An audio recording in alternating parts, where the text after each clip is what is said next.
Good to go. Let's do this.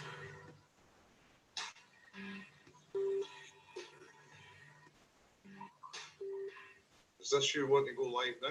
Yeah, let's do it. Okay, count yourself in. 5, 4, 3, 2, and 1.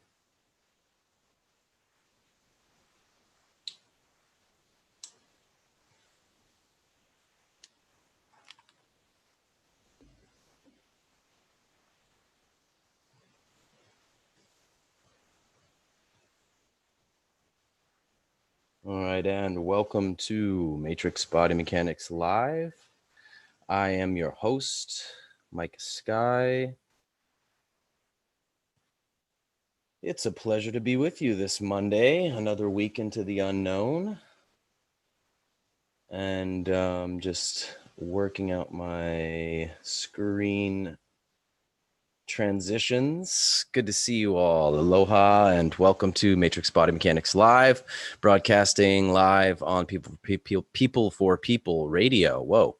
And we are on YouTube Live, which we've usually been doing the whole radio show on YouTube Live as well.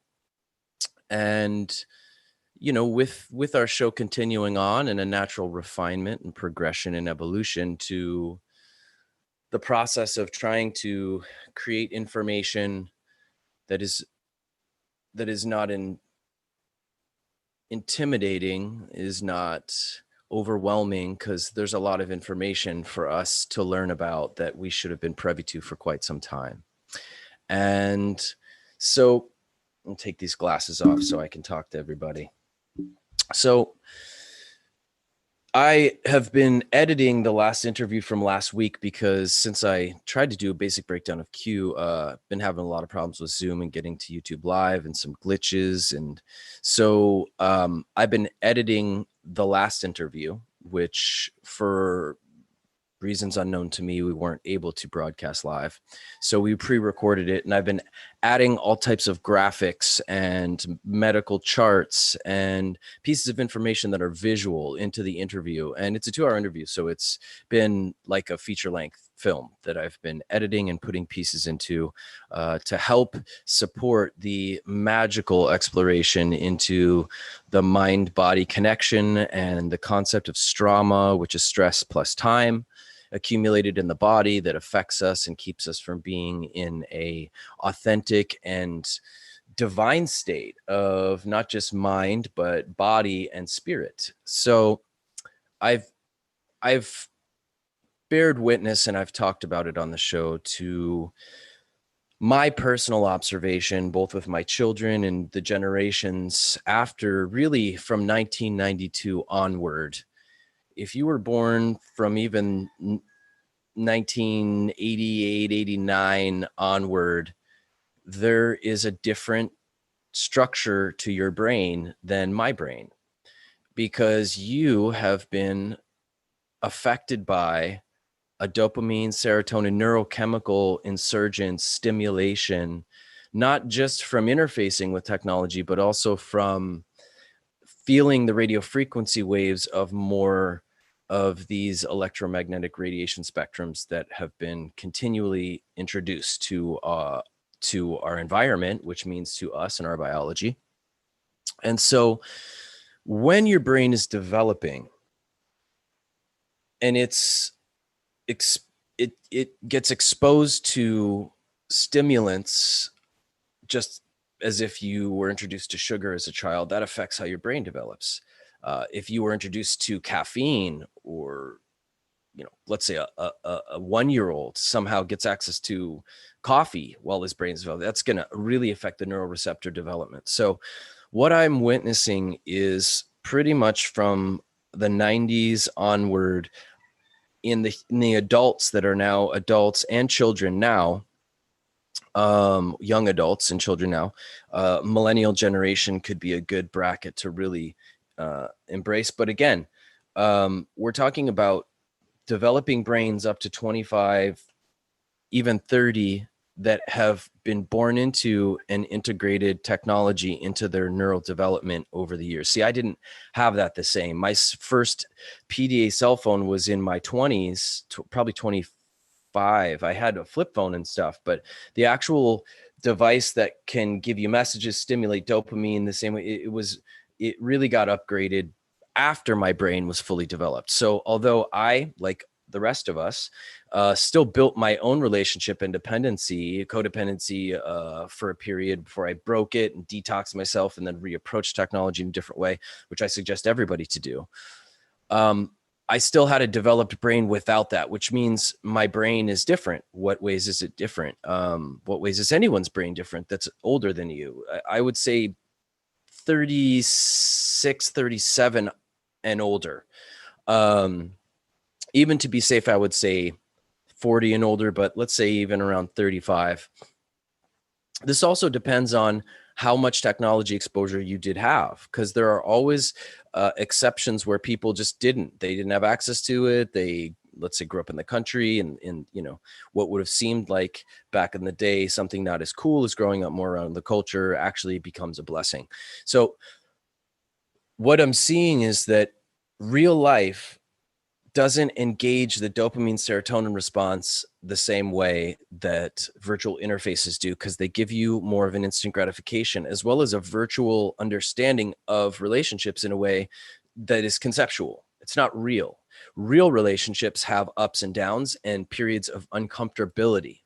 And what I've noticed is that the psyche of humans is affected in a way where in their 3D real life avatar body, they're less engaged in their body. And I'm going to speak to my children. Even I have a 13-year-old, I have a 10-year-old, and I have really worked to limit their technological exposure. My daughter, who's 13, does have a cell phone that her mom got her, but she has limited time on it. But even, you know, and she's an artist, but she has a drawing program that is a social network where everyone submits drawings, and even has developed an unhealthy relationship with a social media platform for artwork and drawings and getting likes on her drawings and things. So she's put herself in check. And so, but what I've seen is and they don't see it, but there is a inability to be present in real life and engaged in the same way. There's kind of this zombification, and they kind of even walk more throwing their body around. They're not really in their bodies and carrying themselves. And I'm not saying all the time, but and then there's an inability to focus, which is bringing it back around to where we're changing the platform a little bit. So I'm doing these YouTube live videos. I'm going to do it for the first anywhere from 15 to probably 30 minutes of the radio show. And then we're going to stop it. So it's a shorter video where we cover specific things that are kind of more to an open public platform that's not as deep or intricate in terms of truth. And then the rest of the broadcast will go deeper into things that you, if you're interested, can engage more into. And I'm going to post edit the whole show and put graphics and things into it, because I've found that people like pictures. we like pretty pictures. I've found, even for myself, I appreciate interviews with graphics and visuals, and I am receptive and able to, because I'm also a visual person, to integrate that and absorb that information deeper, which is my overall goal for everybody. And sometimes it's nice to have a visual reference when we're talking about anatomy and physiology and sacred practices that can activate sacred secretions to regenerate your body.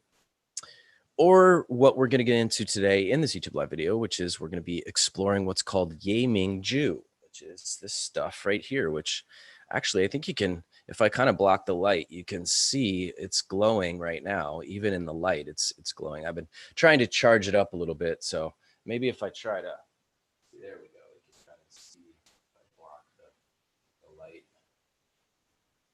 Let's see if I can create some shade for it there. There you go. I'm trying to watch myself so I can see it kind of glowing. It's very bright light-wise. I'm going to leave it sitting here, and I'll try and attempt it again. But you'll get to see in some of the graphics today. So we're going to be exploring celestial Yeming Ju, and also just Yeming Ju in and of itself, which is a mystical ancient stone. It's actually a form of jade that has biophosphorescence in it. It glows in the dark. So it is a form of jade that glows in the dark. And there's actually 3 types of it, technically 4. If you look historically, because by the way, this is one of the most ancient and precious of treasures. People have been killed through history for it, and many ancient historical figures have been obsessed with it. Genghis Khan specifically was very obsessed with Yeming Ju, and the ancient forms are very rare, and some of the color variances range.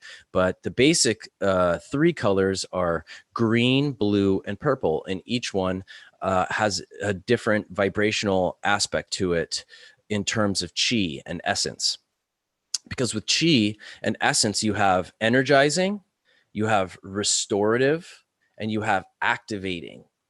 So the energetic would be giving you more chi, charging your chi up. Restorative would be restoring the chi in a more yin way. So the energizing would be the yang, then you'd have the yin would be the restorative, and then kind of a synthesis of both almost would be the purple, which is more about spiritual activation. So we're going to go into Yeming Ju today, and we're going to go into pranayama, and specifically a style of breath work where we go in between the nostrils using our ring finger and pinky, which is Jupiter, Mercury, and the thumb.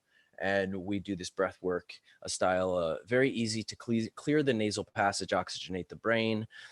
Very simple and cool breath technique. And then we're going to cut the YouTube live and keep going live on People for People Radio, which you can just Google People for People Radio. You sign up; the membership's free, and it gives you access to the radio broadcasts that we have on our network. And we have we're actually manifesting some very amazing people, Dr. Rima Lebeau, and Ralph Fusatola. Dr. Rima Lebeau has been a guest on my show and my old radio show as well. We are old friends and colleagues. An amazing freedom fighter for the anti-vaccination movement and the freedom for people to not be forced to take mandatory vaccination, as well as bringing awareness to Agenda 21 or Agenda 2030 now. And so they're going to have a show on our network, which is amazing, with tons of information. I'm really excited that we were able to bring them in. And yeah, some other amazing potential shows coming into the spectrum. So, and then I will edit the rest of it all and then upload it to YouTube with graphics and things for the rest of what we speak of today. And I might have a colleague of mine, Jeremy Lifesey, might be joining me on the broadcast in the second hour. So I just wanted to state that. I'm also focused on the deeper content. Truth is in alignment with the divine when it is not destructive in any way. So there's a really beautiful lesson around, I was raised in Kriya Yoga, and Paramahansa Yogananda I was raised in the lineage of Kriya Yoga. That was my Western upbringing, was in an Eastern system, and it was before yoga was cool. So it was, alienating when I was younger because there was a natural homogenization and programming trying to get into my psyche to make me be like everyone else. And obviously down the road, it was such a blessing to see the Eastern sciences and spirituality and all these mystical, esoteric aspects outside of the norm that through my blessed mother, I was able to be experiencing and exposed to. And my father figure was more of a naturally spiritual man and not a religiously dogmatic, conditioned influence for me. So there was a lot of neutrality for me to explore and understand. And Yogananda, learned this, one of the powerful spiritual teachings of truth, or the concept of truth, that you should just be truthful. So he went around being very truthful. And his truthfulness was blunt.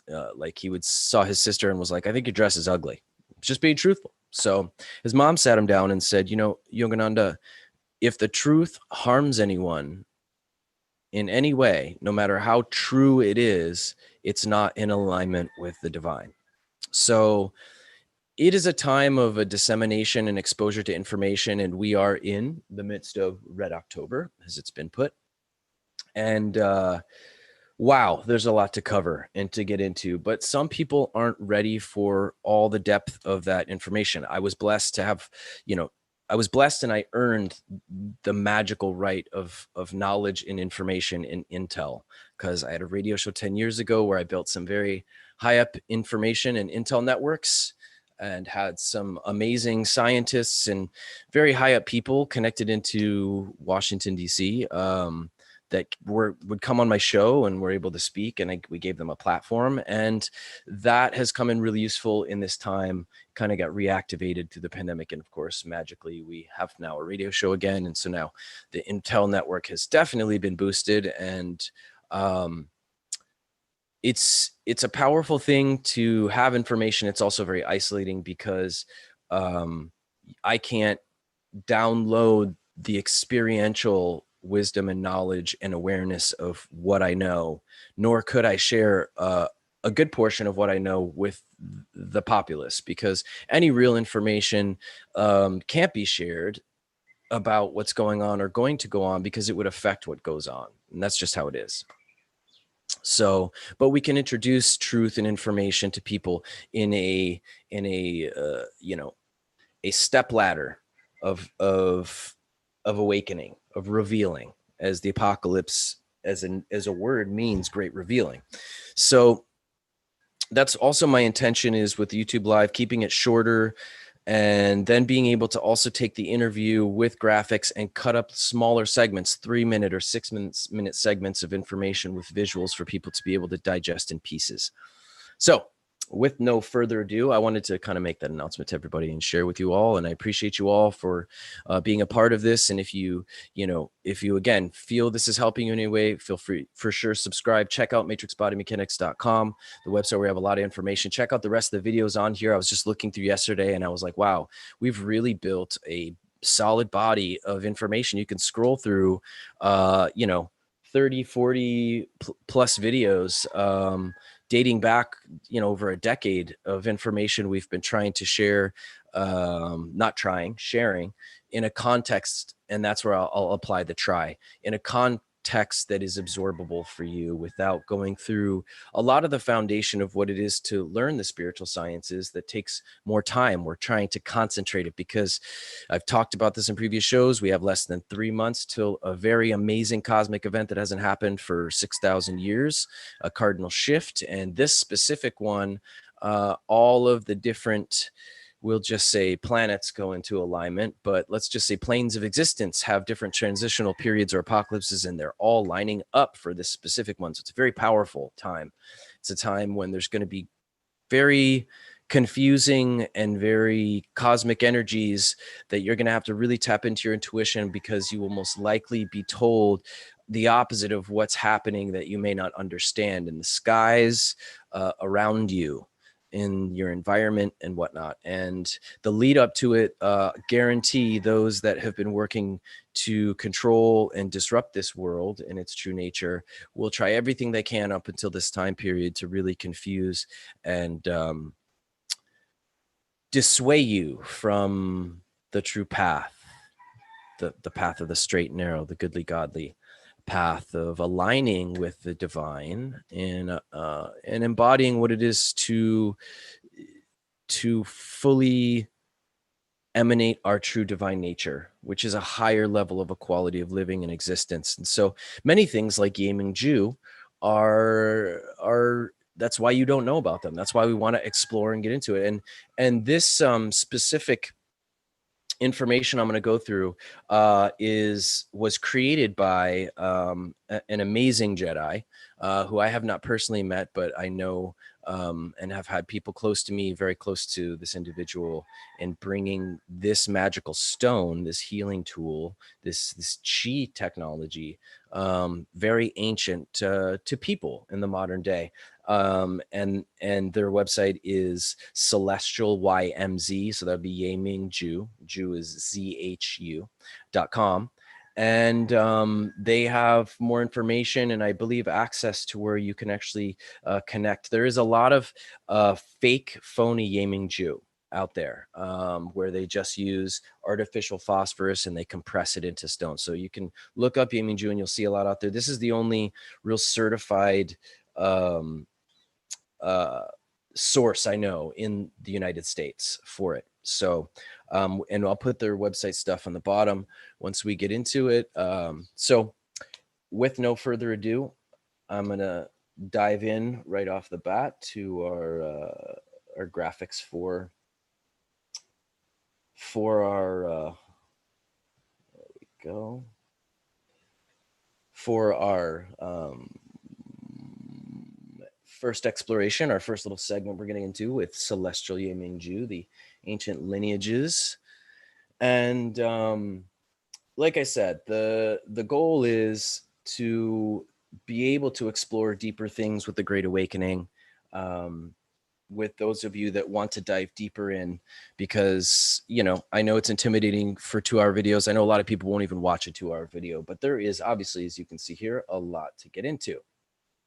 So we're going to do those deep dives, and we're also going to leave content that's more inviting for people, and they'll have access to explore deeper from there, deeper things like techniques like this, which this was a class that we were teaching one of our trainings, where we're actually doing practices, and there's a lot of videos you'll be able to find on just showing you basics, where again, these ancient sciences are intuitive. They're designed for you to remember. So there's a significance to that, to the aspect of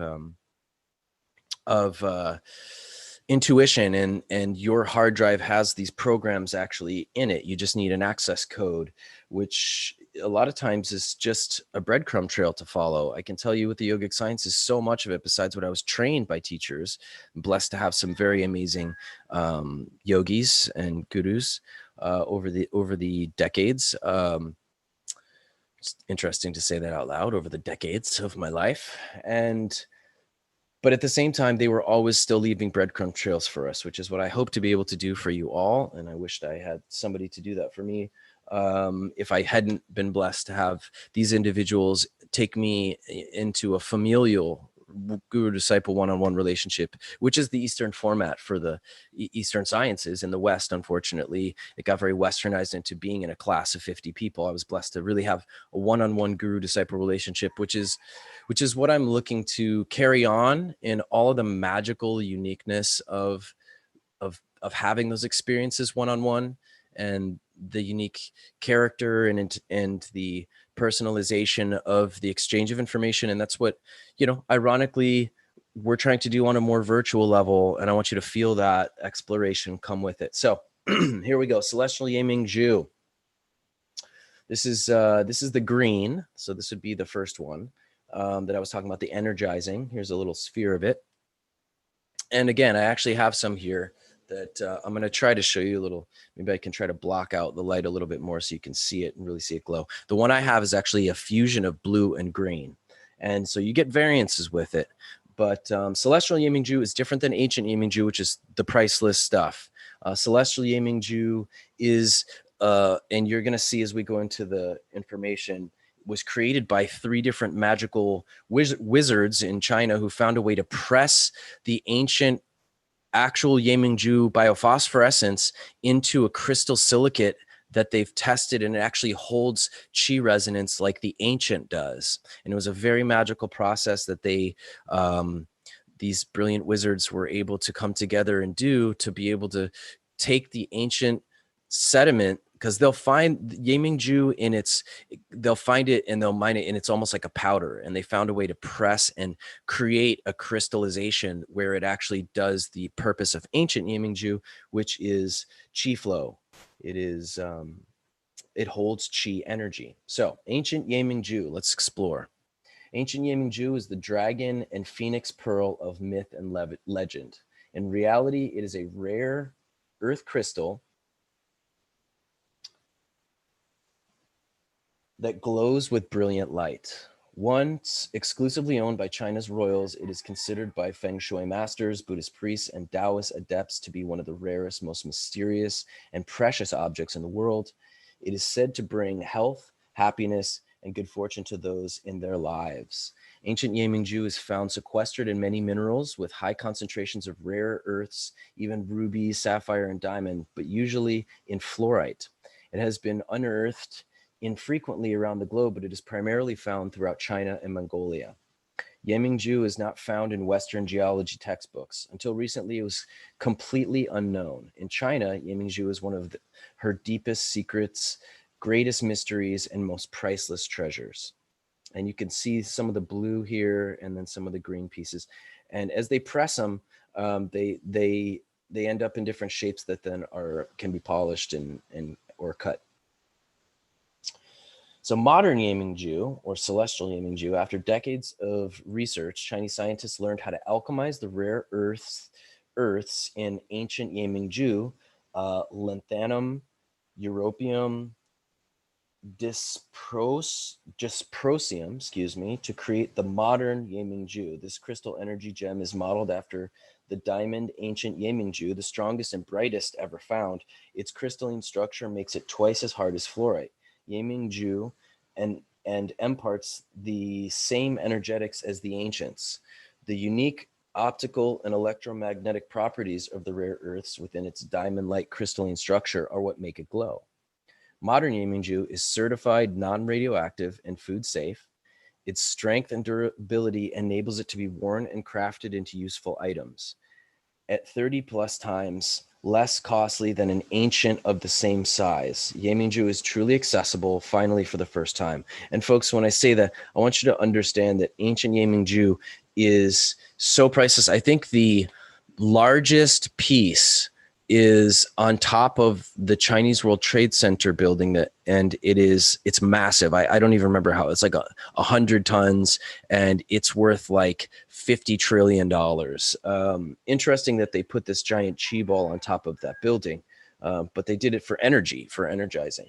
So celestial Yemingju is the evolution of the modern. So that modern was how they took all of the highest aspects of this biophosphorescent jade mineral. They combined them together to make this really powerful one. So celestial Yemingju is the evolution of the modern. It is a wellspring enabling collaborations between today's top scientists, healers, artists, and teachers. It is a treasure created by their synergy and finding new ways of sharing light with the world, or basically a chi device. Celestial, modern, and ancient Yemingju glow in 3 basic colors. Every color shares common characteristics with having its own gifts. Clears energy blocks, restoring harmony, stimulates chi flow through the meridians, balances, strengthens, and fortifies the aura, raises the energetic frequency and awareness, enhances creative peak performance. So this is the most fascinating aspect because I've worked with this stuff for a very long time, and you can feel the chi when you hold these. It is wild, and everyone is different in their sensitivity, how they feel it, but everyone feels it. It's really, really unique. And you could put it somewhere if you needed to bring more energy to somewhere for your digestion. You could put a piece of the green around one of the stomach meridians or one of the points in the abdomen, small intestine, large intestine. And of course, the blue is restorative, so it's very healing for doing that. And then the purple is for spiritual activation. So green inspires physical well-being, wealth manifestation, career achievements, and athletics. So like I said, giving you energy. It's really good to hold before you are going to perform in some way. It activates the liver meridian. It improves strength, metabolism, circulation, digestion, elimination. The blue inspires emotional well-being, balance, tranquility, and clarity. It helps to activate the kidney meridian. It also helps to reduce inflammation, enhances beauty, and improves sleep. The purple inspires spiritual well-being, intelligence, and inner vision. It activates the heart meridian and the pineal gland, enhancing inner vision, awareness, meditation, and dreams. I was actually gonna add, the purple is really amazing for dreaming or going, sleeping with it. Under your pillow, or these different frequencies come from the different biophosphorescence of this magical ancient mineral. So we're going to take a look now at the pieces in the dark. This is all of them, how they look when they're glowing, fully illuminated. Now, ironically, the purple, when it's not glowing, can sometimes have a brown color to it. It looks almost like a brown or like a muddy slatey kind of a color. The other ones all pretty much still look blue. The blue and green look blue and green when they're not glowing, but the purple is the only one where it looks different from when it's glowing. Each piece of celestial Yemingju is unique, lovely, sculpted, handcrafted, and blessed. Celestial Yemingju is encoded with energetic frequencies and Akashic lineage of ancient imperial Ming and Qing dynasty Yemingju. Each celestial is also encoded with energetics of Jack Halpern's world-class gem and mineral collection. So this is the first private collection in America. Let's talk about the 0 point energy. Ye Ming-ju activates the 0 point. It fascinates and captivates the child in us. Its light reawakens our imagination. Imagination becomes creation. Also, imagination is the foundation for visualization. Visualization is the foundation for psychic development and learning to see with the mind's eye. The light coming from the universe contains limitless energy and information. This light is food for our genes and DNA. Like a plant, we receive this light and grow with it. Ye Ming-ju interacts with this light, sending and receiving universal energy and informs and information to us and through us. The more we harmonize, the greater our well-being. Within Ye Ming-ju's crystalline matrix, star tetrahedron, dual torus, the 0 point scalar potential shines forth as coherent light. According to renowned scientist, inventor, and author Dr. Patrick Flanagan, Ye Ming-ju's coherent light is in the form of longitudinal wave photons, similar to those created by Tesla coils. Ye Ming-ju is a crystal Tesla coil, emitting coherent energy as light, similar to that of living cells. Resonant harmonic frequencies, cold light, negative ions, far infrared waves, chi energy are just a few of the benefits of owning a celestial Ye Ming-ju crystal. With the help of Dr. Flanagan, using pyramid power and Tesla scalar physics, Ye Ming-ju is creating a grid connecting and aligning each celestial Ye Ming-ju with the cosmos. And that's part of what these scientists and Dr. Flanagan did was program the frequency into, once they were able to compress the silicate and get the biophosphorescence to actually activate in the crystal. Which is why it's not the same if you just have the minerals and they're pressed into some type of silicate or resin. It's not the same. They found a way to create a crystalline structure within the stone, and that crystalline structure activated this biophosphorescence into that same frequency, and they were able to tune it, I imagine, with some scalar wave machines, which they've been, my partner has, it's another magical crystal. It's actually referred to as earth glass. And Dara, she has Andara bowls that are programmed with scalar waves. And I have access if anyone is also interested into these bowls. I happen to, the godmother for my littlest one happens to be the main importer, carrier of these bowls in America. And actually, I just kind of got inspired. I'd love to have her on the broadcast sometime and have her share her sound alchemy magic. So I will look into bringing that to fruition for everybody. But nonetheless, they're tuned to the same frequencies as the ancient, which is tuned to the same 0 point, the chi energy of the cosmos. So they harmonically resonate with it. And when you hold it and your electromagnetosphere activates it. By the way, that's another thing I forgot to tell you guys. When you hold this stuff, it starts glowing. If it runs under warm water, it starts glowing. The one thing that is recommended is you don't take it into salt water because it erodes it. Regular water can be fine, but ocean water, salt water erodes, eventually erodes the stone over time. So, but when you're holding it, if I'm doing a neuromuscular therapy or a healing session on a patient, it will start glowing because my chi energy activates and that chi lights it up. It's fascinating. In fact, when you wear it as a pendant, sometimes you won't realize it. You'll be doing exercise. I'll be doing a qigong practice and I'll look down and it's glowing. And when we did trainings, one of the practitioners who took the training actually was connected to the main facilitator of these specific celestial Yiming Jews and brought a whole assembly of them for my apprentices to have access to. So everyone got one. And so when we were doing the Qigong practices, we actually looked around the circle and everyone's Yiming Jew was glowing. It was magical. And the chi in that circle was so powerful. So every owner of Celestial Yiming Jew can interact with and expand this grid. With our connection to this grid, we can cultivate balance and well-being. But to really understand Yiming Jew, you must hold it in your hands and experience it yourself. So this is kind of a basic breakdown to understand how it's priced and how rare the ancient Yiming Jew is. And when these are the starting points, these pieces are very tiny. And I'm going to give you, again, a little perspective. And you can see me in the corner of the screen right here. I'm going to expand it a little bit for you. Let's see, there we go. So this piece right here, which is actually glowing, if I can block the light this way. There we go. Oh, so hard to line this. There we go. Here, I'll hold it like that.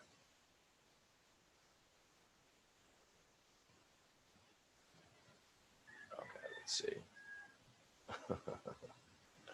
There, we can kind of see it a little bit glowing. It's glowing bluish green, but this piece here, and this was like a homie hookup. I got this for $8. This was $8, so 800 for this piece, and this is pretty small in terms of what you may consider size wise, but there you can kind of see it glowing. Oh, so hard for me to line up. Apologies, friends. Doing my best. So anyways, they start, and again, it may seem small, but actually this is solid. This is solid in terms of, weight. This is actually a pretty solid piece. Some of them can be this big. Yeah. Even one like this is, sometimes, 8,000, 3,000. And so that's why you can see here, it says, for the ancient, it's starting at 3,000. And that, I imagine, for the ancient, I imagine would be, pretty small, maybe smaller than that for 3,000, probably around this size, maybe. And then you have the modern starting at 200.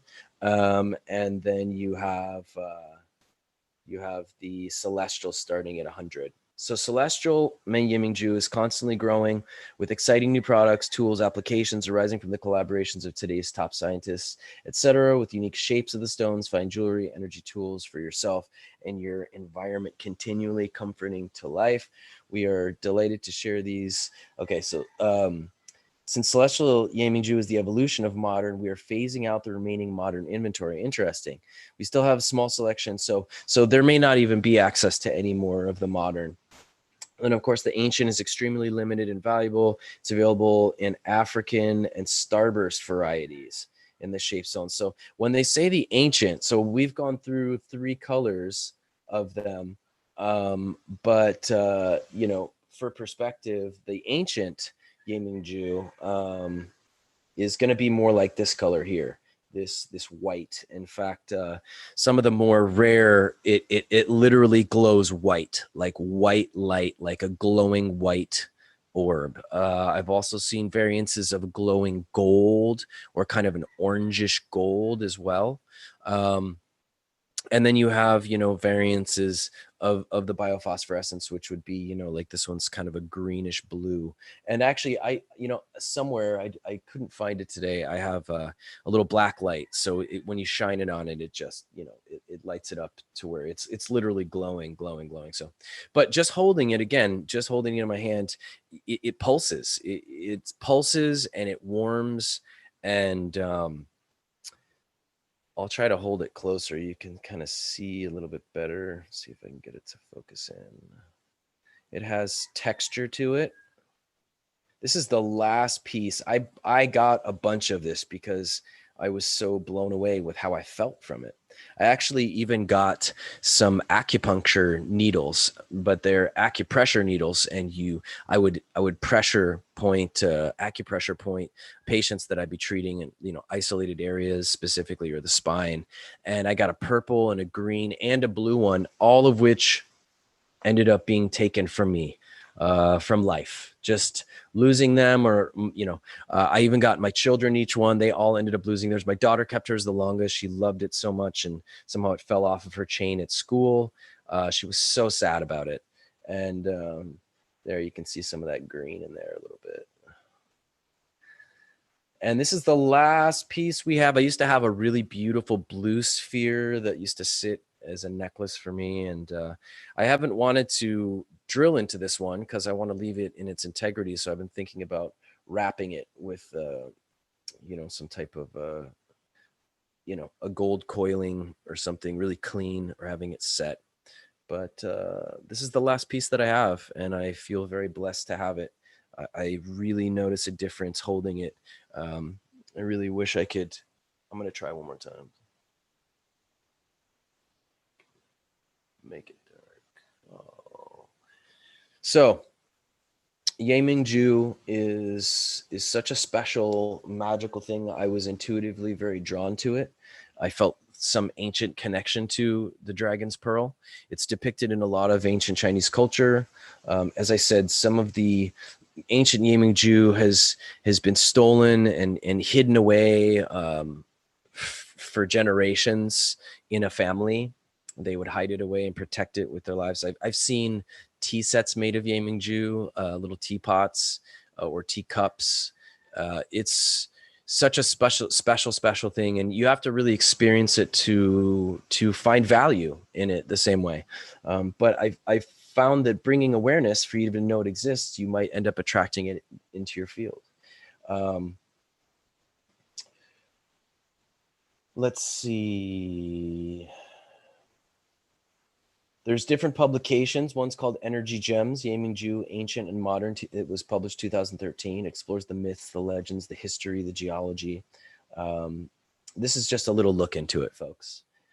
The Tao of Yemingju was published 2014. It reveals how to activate Yemingju to enhance your health, wealth, happiness, and good fortune. And then there was another publication, 2015, that reveals the latest collaborations of these top scientists with Yemingju. So it's been amazing. It activates the Kundalini. These are powerful spiritual tools. We've explored some of the quantum healing technology that there is out there, like the Healy scalar wave device, and then this would be an ancient form of such a thing, which would be this magical chi stone, energy stone that creates a 0-point frequency that's harmonic to the cosmos. And when you carry it, it creates that resonance in your field. Very cool. Very cool. Very cool. Yeah, I'm super honored to even talk about it, and I thought it was definitely something I wanted to do a show about. And yeah, so check it out, celestialymz.com, and feel free to do a Google search, and you'll see there are a lot of fake, Yemingju stones. So, and if you just like the concept and you don't want to actually explore the significance of the technology of it, you might get one just because you think it's super cool to have glowing. That's totally cool. But I promise you, doing a little more digging or exploration into getting a legitimate piece is a game changer.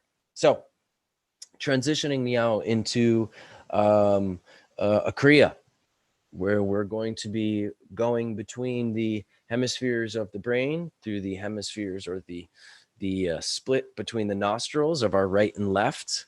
And when we're breathing through one and transitioning to the other, it is pressurizing oxygen back and forth and pressurizing oxygenated blood to the brain and activating the brain, activating both hemispheres. It's also getting you out of the left brain and in more to the magnetism of the right. And so this is just a little screenshot of some of Yogi Bhajan's teachings. Again, this is Kundalini Yoga was passed down from the rishis. Okay, Yogi Bhajan was the facilitator in the West, and the sciences are the sciences. So there's been in the illumination of truth and of darkness, and the transcendence of the stage of the guru, where we all have to start looking at ourselves as the guru and really starting to see that everything has been an allegorical reflection of an internal process, a personal process that you are to have with your creator, with your divinity, and returning to it. The sciences are just that. So Yogi Bhajan had some giant reveals and exposures in terms of things that were not in integrity. That's let that all be what it is. But the sciences, if you really understand these ancient sciences, cannot be identified to one individual. They are ancient, and they have been on some level warped and altered in the West, which is one of also our focuses, and why I support you to fully look through some of the content on Matrix Body Mechanics Live on YouTube. We're also on Library as well, and alternative platforms. Potentially might do the BitChute thing. I think Library is pretty cool. And so everything gets uploaded to Library as well. So if we ever get shut down on YouTube, you can access us on Library as well. But these spiritual sciences had pieces that were kept out upon its Western migration from the rishis that have to do with nuances of the techniques, as well as a psychic exercise you're supposed to do alongside the breath work. So we're going to briefly go through what that is, and then understand Jupiter, Mercury in terms of the energy. And by the way, in forms of Chinese medicine, these are your four polarities right here, and your thumb connects to each one. So in terms of let me open this up a little bit. In terms of four polarities, each one makes a connection to the thumb. And so these are all covered also in mudras. And so the planets are tied to each finger meridian as it makes contact with the thumb, grounding it. So we have Jupiter and Mercury here, and then we have the thumb here. So when we do this, we're going to go back and forth between thumb and, pull this down a little bit, back. We're going to go between the thumb and the index finger here when we do these breath techniques, okay? And so when we finish the breath work that we're going to do for just a minute, and you could be doing this alongside us with the radio, because I'm describing what we're doing. So we got index finger and thumb. But when we take our deep breath at the end, we're going to, in our mind's eye, visualize a column of light from earth to sky. And we're going to see that column of light with the energy moving up the spine, coming out the top, and encapsulating in the field. And in fact, I'm going to put that visual up for you guys right now because I can. Here we go. Let's find that guy. Oh, so much in here, friends.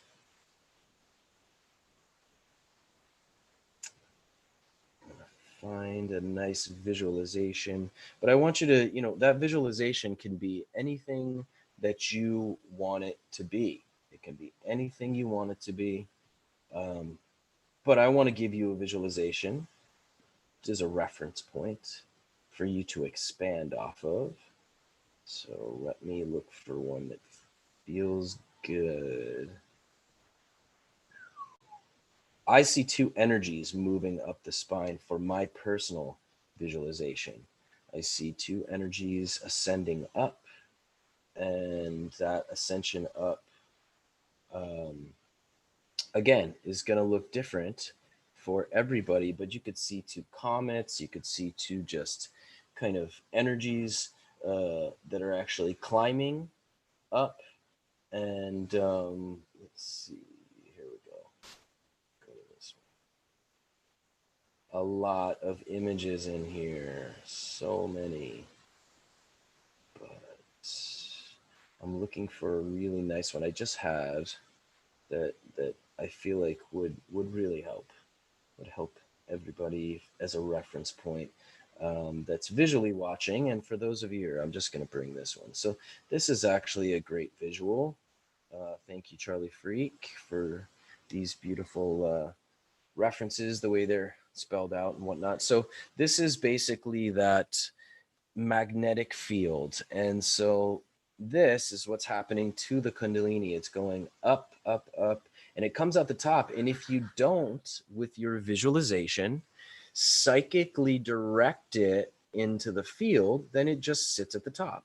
Because that's something we haven't learned yet about energy, is because we haven't learned about directing psychic energy. And that's, again, such a blessing to have lived with a very powerful psychic for a year. I learned so much just witnessing and being in their experience on the day to day. The directing of the energy in the mind's eye, or the visions, or when she would do energy work, she would direct through the imagination visualization the energy she was building with the chi she was manipulating through her body. So this is a really good concept of our life energy, our chi life force, and how we direct it up the spine to circulate it in the field. And if we don't do that, if we don't bring it up and then direct it into the field, then we're not containing the energy in the field. So what will happen is you'll feel charged up from the Kundalini Kriyas, and then it'll dissipate over time. Whereas if you direct the energy, and again, the fun thing about truth is you can experiment to discover. Then the results should always show you. So you should try this without the visualization. Just do the physical exercise and then try it directing the energy and see if you feel different. I would recommend doing it on separate days to see how it feels. So nonetheless, let's fully get into a screen where I can see you all and you can see me. I'm going to move this over a little bit. And everybody listening on the radio, we're going to, here, I'm going to put this chi right here in my pocket so it's with me, grounding in that energy. In fact, I'm actually going to put it just the mole bandha sitting at the root. So we got our thumb, we got our index finger, and our pinky. They kind of stick together. So you kind of stick them, they kind of are held together. If you ever hold chopsticks, you kind of push these two fingers together, and that's actually one of the secrets to using chopsticks. So we have these two together. You can see, boom, okay? And then we have our thumb here, and we're gonna go, and I like incorporating the middle finger as well. So I have almost all three, and I go back and forth here, okay? So I kind of make all three fingers stick together into like a little trinity. See how that, boom. So we're going to start like we do all breath exercises. We're going to blow all the air out and anchor the breath. Okay. We're going to blow it all the way out.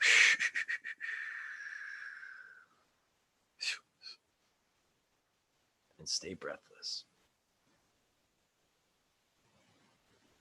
And then we're going to start plugging the nostril, the right nostril with the right thumb. I'm using right hand. You can use your left if you want, but we're going to start blocking the right nostril by pushing it against the nose. So it's closed off. And we're going to inhale through the left. And when I pull through the nose, I'm pulling from my root, from the pelvic floor muscles. I'm going to hold it now, closing both nostrils. And then I'm going to release the right nostril with the thumb and exhale out the right. Now, what I just did there, that's called breaking up the breath. So you can actually inhale in a series of breaths. So, by the way, when I blow all that air out through the right, I'm going to close the nostrils off. Now I'm breathless. Both nostrils closed. And now I'm going to open the right again and start inhaling through it. Now you can hear I took multiple pulls, so I broke that inhale into 3.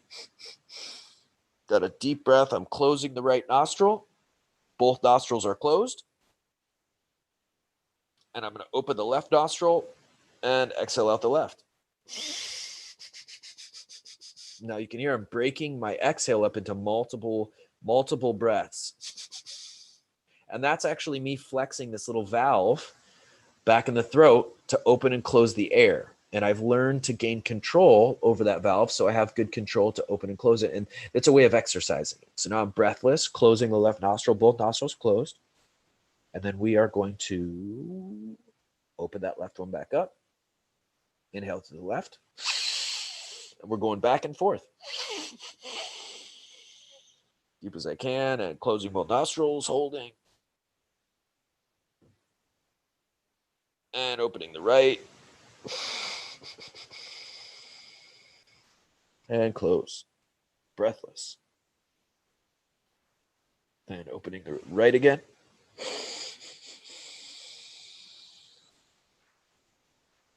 And close. And opening the left.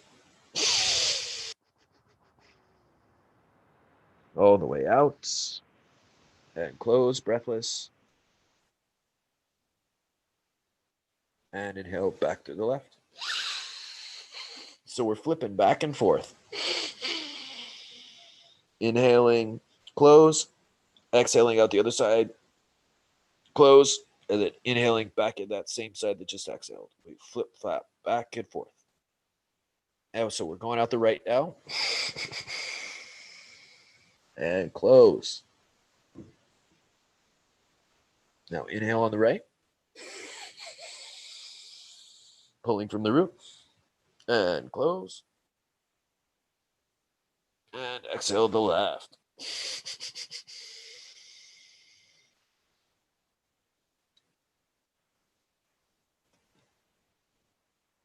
Close. And inhaling that left one. And close. Now, as you close, you can chant in your head, Waheguru, 16 times, Waheguru, Waheguru, Waheguru, in your head, which basically just means I bow to the eternal guru inside of myself and the lineage of gurus that brought this system to fruition that I am currently practicing, to connecting with one God, truth is its name, energy source, no false gods, no multiple gods, just energy collected as the guru in each one of us that we're supposed to be tapping into. So let's do that. So inhale. Inhaling on the left. And close. In your head. Waheguru, Waheguru, Waheguru, Waheguru, Waheguru, Waheguru, Waheguru, Waheguru, Waheguru, Waheguru, Waheguru, Waheguru, Waheguru, Waheguru, Waheguru, Waheguru. And exhaling. So that's in your head. And breathless. And inhale right. And close. In your head. Waheguru, Waheguru, Waheguru, Waheguru, Waheguru, Waheguru, Waheguru, Waheguru, Waheguru, Waheguru, Waheguru, Waheguru, Waheguru, Waheguru, Waheguru, Waheguru, Waheguru. And exhaling left. Now we're going to stay breathless.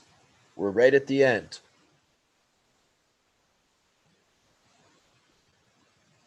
Stay breathless as long as you can. And then deep breath through both nostrils. Deep as you can while you're doing this. You're going to see that column of light start moving up the spine as you're taking that breath up. You're going to press the chest open, tuck your chin, tongue pressed to the roof of the mouth, eyes rolled right here in between the eyebrows. These are all flexion points that bring the electromagnetic energy up, up, up, hitting each point, transferring that energy with presence and breath, biochemically, but also electromagnetically, holding, squeezing. Sip a little more through the mouth if you want. And close both nostrils, holding, squeezing, and directing that energy, directing that column of light and the chi to encapsulate in your field.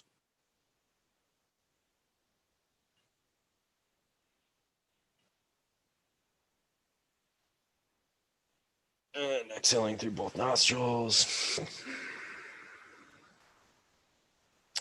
So after any exercise like this, we're going to transition right into what's called the ujjayi breath, which is through the nose, through the throat.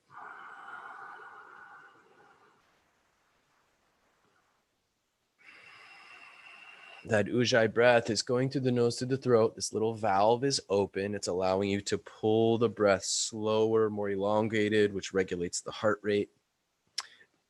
And you could do several rounds of this breath. And again, Wahe Guru, these are ancient sounds, okay? There is no there's no infringement or disrespect or dishonoring of any faith that you come from, because these are all just ancient sounds, and these sounds are deeply embedded into the DNA and the body and the consciousness. Wa he guru. So if you break down the etymology even of this, it is a very ancient organic phrase of phonetically honoring the divinity within. It's all based in Christ consciousness, illuminating, becoming Christed. So this Waheguru, this sound it's the same Sat Nam. Sat Nam just means true identity. So there's not really a dishonoring of anyone. For anyone who is of a Christian or a Catholic or Muslim or Jewish faith, these are ancient sounds, and this is about etymology imprinted, and the same etymology and phonetics transition into all of our words, which we've gone through in the past and we'll probably do more shows about, just because I am so just so intrigued by astrotheology, etymology, and astrology. I'm actually excited. Santos Bonacci and I are going to be doing a deep dive into the cosmic calendar and cosmic clocks, and the great event coming up December 21st to the 24th, 5th into the January 1st is going to be the totality of this cosmic event, cosmic energy alignment, and its field of activation, so to speak. And so I'm really excited to dive into the realm exploration, the Norb theory realm exploration. And by the way, it was a great honor for the dear brother over at Norb's World who put all that amazing work into the Norb theory. He contacted me after seeing our kind of base exploration into understanding it more for people, because it's so much, and said out of a dozen people that have tried to really break it down, he felt that we did the best job, which was a great honor. So again, mad props to you, brother, and still looking to dive in and explore deeper some of the more individual, personalized practices and strategy of action, or receptive flow of action in preparation for really utilizing this event, and ultimately being more aware of what's going on as we're in it, so we can truly enjoy and benefit from it. So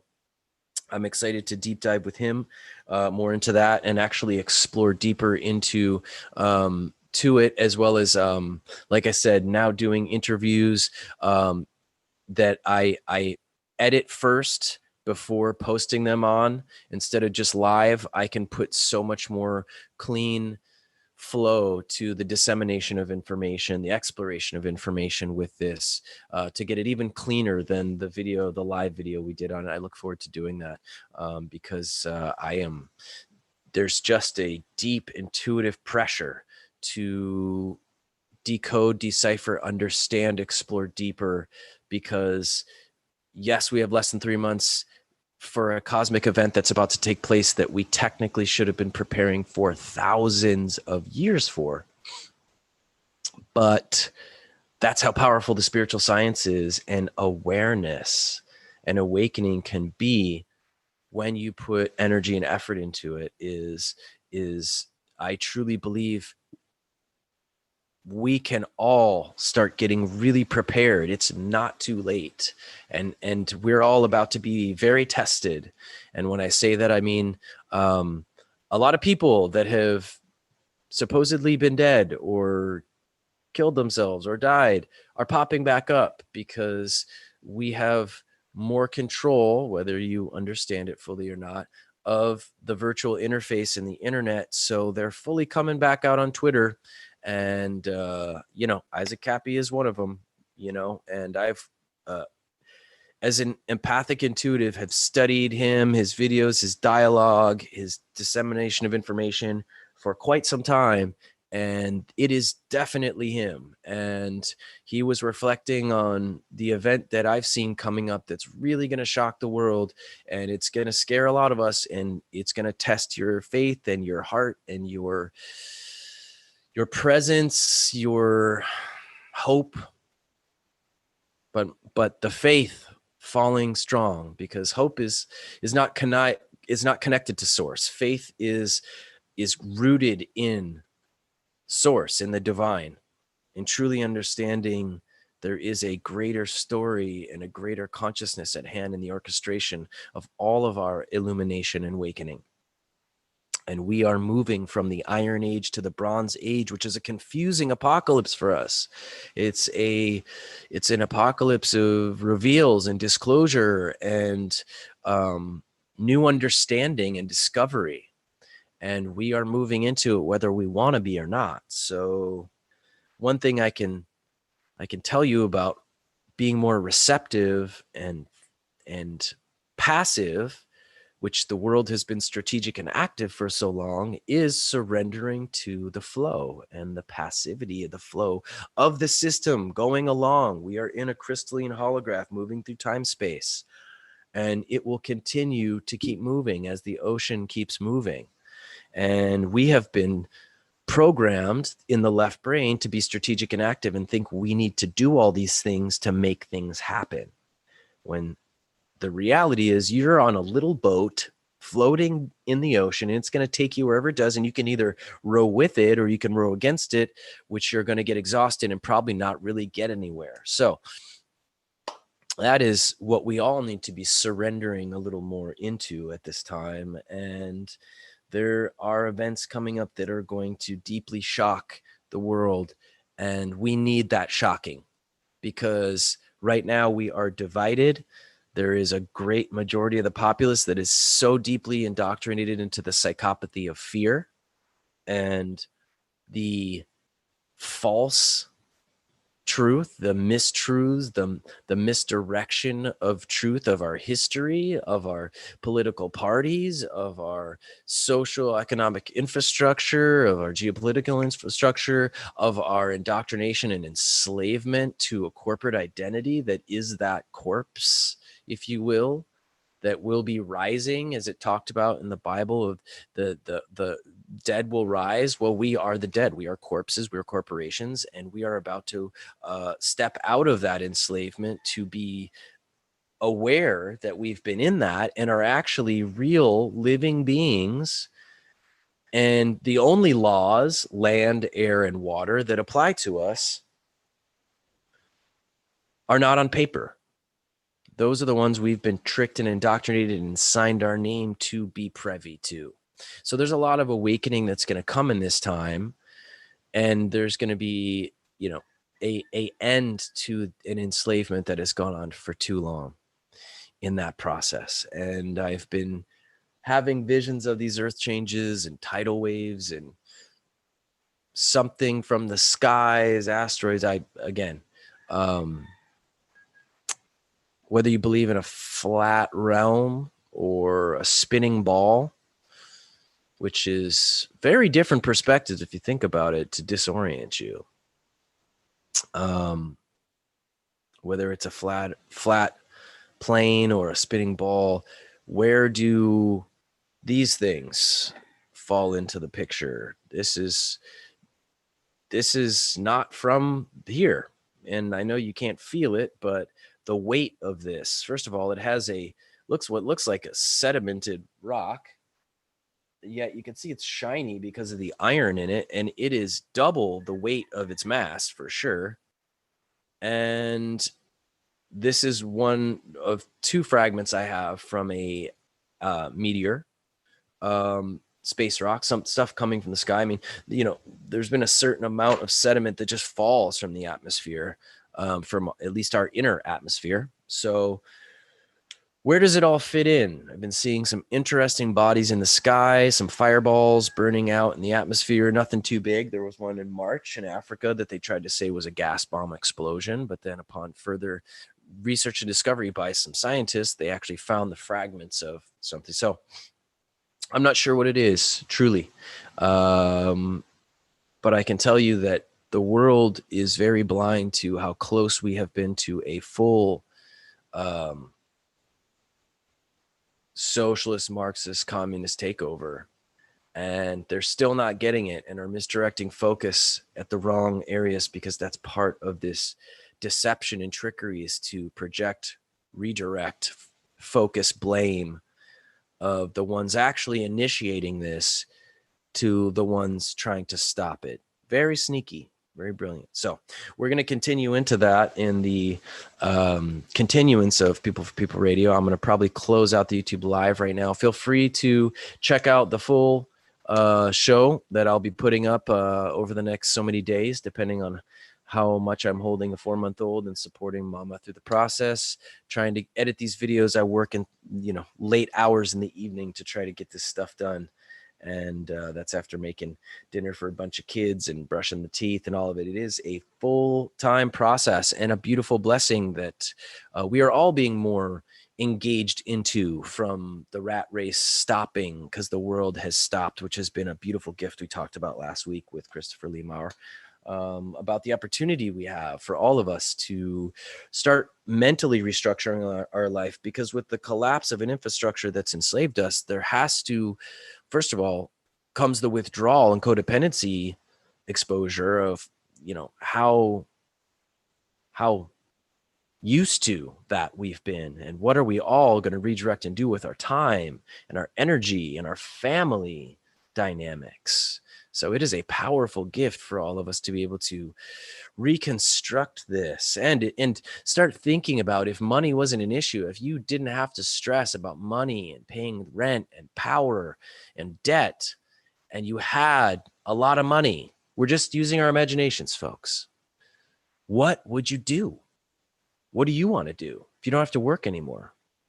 Do you want to just go travel? Okay, cool. That's going to be cool for some time, but eventually you're going to be like, well, what do I want to do? I could do anything, because money's not going to be an issue. We're just saying, using your imagination. What would you do? What would you do? What would you want to create? What inspires you? I want to challenge you all to start thinking about this, because, and I'm going to got to throw it up before I close it out. Let's do it. We all need to start thinking about, definitely thinking about that sacred phrase, but we all need to start thinking about,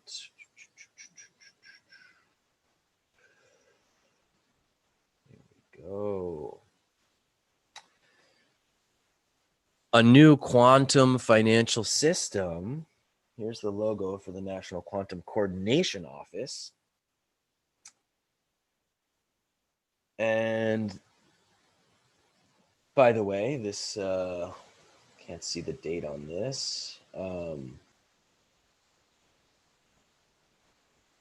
But it was just the other day that there was a post that the White House is launching the quantum.gov official website of the National Quantum Coordination Office. This new dedicated site will feature the latest updates and resources on the administrative wide-ranging quantum initiatives.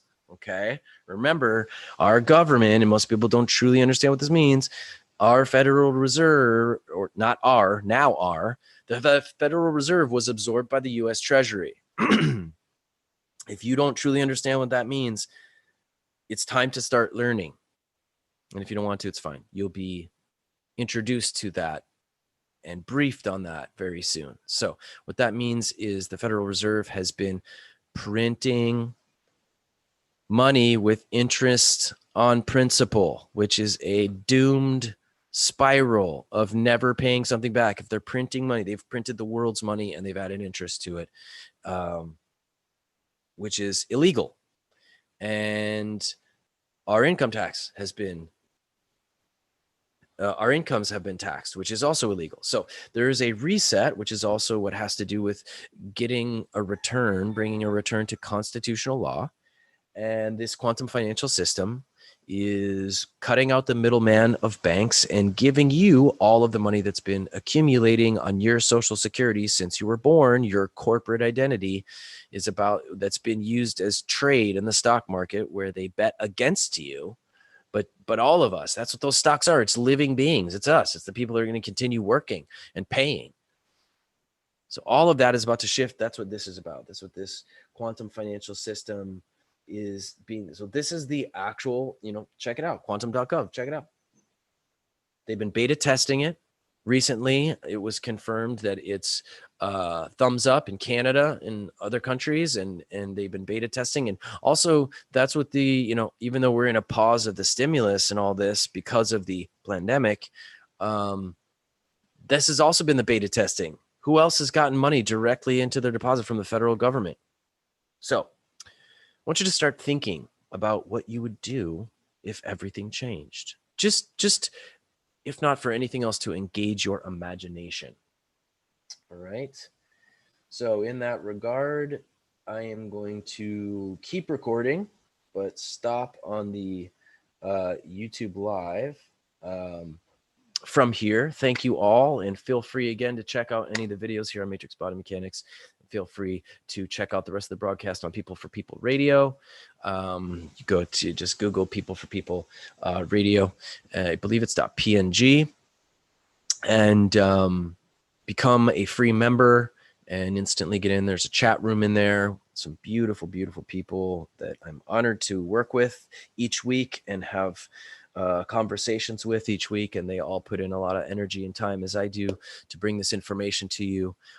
So feel free to check it out. It'll be up in a few days, and probably some more graphics up with whatever we get into, but trying to keep this shorter so it's not too intimidating or too much to digest. Again, let's review. We have the breath technique, this form of pranayama, where you are starting breathless, both nostrils held, open on one side. We're starting left, inhaling, hold, and exhaling the right, then closing both nostrils and breathless, then open the right, inhale, close, out the left, close, open the left, inhale, close, out the right, back and forth. You do it for 1 minute to 3 minutes, finishing with that deep breath, pulling all the energy and centers up, holding, squeezing. Column of light from earth to sky is our psychic exercise. Challenge you to add that into the mix. You can also do the pranayama breath of fire with this as well, which is going to be, if I'm going on one side, I open the left nostril, I'm going to do breath of fire, which is a forced inhale, exhale through the nostrils. Forced inhale, exhale. Do that for 1 minute, let's say. Blow all the air out, breathless. Then deep breath through the left nostril. Hold, squeeze. Exhale through the right. Close. Then open. Do the breath of fire on the right side now. Do that for 1 minute. Blow it all out. Hold. Breathless. Deep breath through the right side. Hold. Squeeze. Exhale through both nostrils. You can do a couple rounds of that as well. There's a lot of variances to these, but mainly it's oxygenating the brain. It's getting a transference of oxygen back and forth. It's incorporating, strengthening the muscles in the nostrils, and is really good for activating the sinus, oxygenating the brain, as well as your chi starts building and you're activating in your cells, which are all little batteries, in a full immune system boost. Magical stuff. So more to this, more we're going to get into on the radio broadcast as we continue on. Feel free to check it out in a few days when we have it on, or you can always log on to People for People Radio. Micah Sky from Matrix